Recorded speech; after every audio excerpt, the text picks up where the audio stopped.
Berikut ini isi sebuah ungkapan tentang negeri yang dianugerahi Tuhan sumber daya alam yang sangat luar biasa. Satu, kita booming minyak di tahun 70-an. Pada saat itu, ternyata rakyat dan negara nggak dapat apa-apa. Malah anehnya, Pertamina hampir bangkrut. Pertanyaan berikutnya, kemana duitnya? Berikutnya adalah di tahun 80-an, kita booming kayu. Yang kemudian hutan Sumatera dan Kalimantan dibabat habis, dijual oleh oligarki rakus.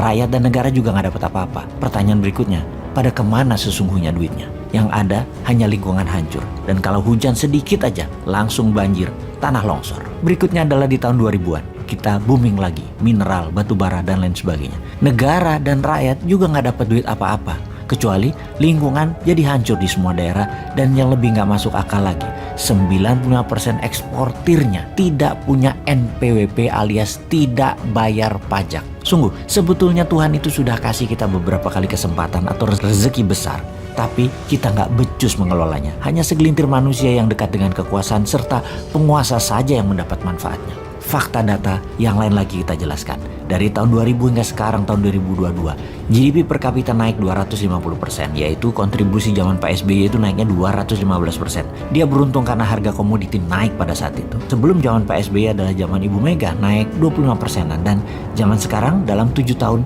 baru naik 10%-an, alias dalam 7 tahun, setahunnya hanya naik 1,5% saja. Sungguh, dalam 7 tahun terakhir ini juga, hutang menumpuk menjadi 6.600 triliun atau naik hampir 4.600 triliun dari hutang negara sebelumnya di tahun 2014. Belum lagi ditambah hampir 2.000 triliunan hutang BUMN yang baru. Maka bisa dikatakan 3 kali kesempatan ditambah kelolaan negara dalam 20 tahun terakhir. Terbukti manajemen kelolaan negaranya juga tidak bisa membuat rakyat sejahtera dan bisa membuat negara Indonesia ini menjadi negara berdaulat yang utuh. Secara ekonomi hampir tidak ada kenaikan berarti. Hanya 10% dalam 10 tahun dipotong inflasi akumulasi 7 tahun.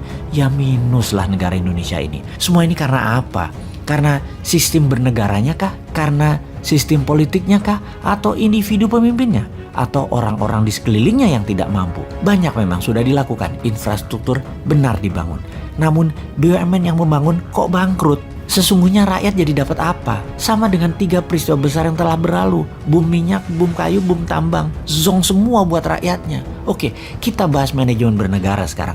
Kita diskusikan soal subsidi BBM yang dicabut, di mana subsidi niatnya membantu namun ternyata membuat rakyat manja yang sudah kronis dimanja selama 40 tahun lebih akibat subsidi. Dan ternyata di sisi lain kita tidak dapat apa-apa juga setelah memanjakan rakyat tersebut. Lalu 1 tahun ini subsidi BBM dialihkan. Kita dapat sekitar 350 triliun yang digunakan untuk membangun jalan kereta api double track di seluruh Indonesia, namun belum menunjukkan berdampak pada percepatan pertumbuhan ekonomi juga. Terdapat fakta lain lagi, yaitu ternyata hutang negara juga meningkat tajam. Adakah solusinya, wahai kaum New Mind? Ya ada. Begini melihat masalah dan peluangnya. Kekuatan bangsa Indonesia salah satunya adalah kekuatan alam mineralnya.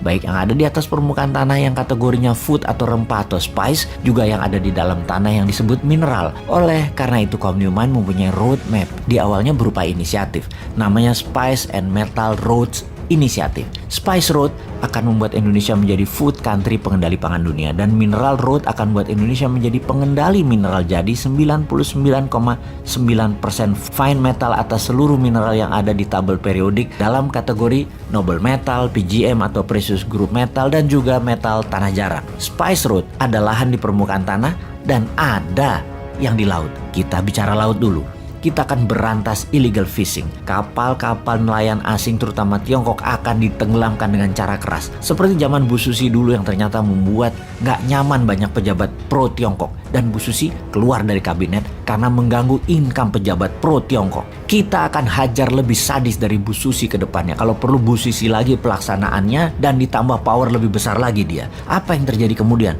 Pasti industri perikanan cold storage di Filipina, Malaysia, Thailand, Vietnam, dan RRC atau Tiongkok bakal kosong alias tutup. Orang mereka nyolongnya dari Indonesia. Lalu dengan dibuatkan kapal nelayan serta dimodali dengan kapal berbunga 0%, akan ada 500.000 kapal motor baru nelayan yang membuat 30 juta masyarakat laut yang hidupnya bergantung dari hasil laut, pendapatannya bakal naik 3 kali lipat dari saat ini. Jadi berani nggak ambil peluang tersebut?